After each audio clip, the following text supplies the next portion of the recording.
গরমের দুপুরে জঙ্গলের পথে হাঁটছে গুল্লু আর সোনা। দুজনেই হাঁসফাঁস করছে। আহা, কি গরম! তৃষ্ণায় কাহিল দুজনে চারিদিকে তাকাচ্ছে। হঠাৎ ঝোপের পিছন থেকে রূপালী আলো বের হতে লাগলো। ওহো, সামনে একটা ছোট্ট জাদুর ঝর্ণা। তৃষ্ণায় সোনা আর থাকতে পারল না, ঝট করে জাদুর জল খেয়ে ফেলল। আর সাথে সাথে তার মাথায় বের হলো দুটা ছোট ছোট শিং। সোনাই অবাক, আর গুল্লু তো হাসতে হাসতে গড়াগড়ি। এবার কৌতূহলে গুল্লুও জাদুর জল একটু খেলো।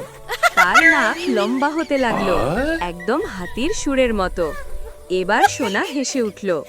কিছুক্ষণ মজা করার পর দুজনেই একটু ভয় আর লজ্জায় চুপ হয়ে গেল। ঠিক তখনই পাতার ওপর বসা একটা ছোট্ট ব্যাঙ টুক করে ইশারা করলো। ব্যাঙের ইশারার পরই ধীরে ধীরে মিলিয়ে যেতে লাগলো জাদু।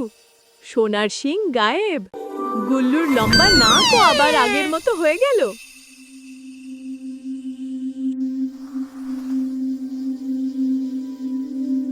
শেষে দুজনেই হেসে ফেলল। আজকের দিনের অ্যাডভেঞ্চারটা সত্যিই জাদুময়। গরমের দিনে এটাই তো সেরা মজা। হেই বন্ধুরা, সাবস্ক্রাইব করে দিন আর সাথে বেলটাও বাজিয়ে দিন, নতুন মজা যেন মিস না হয়।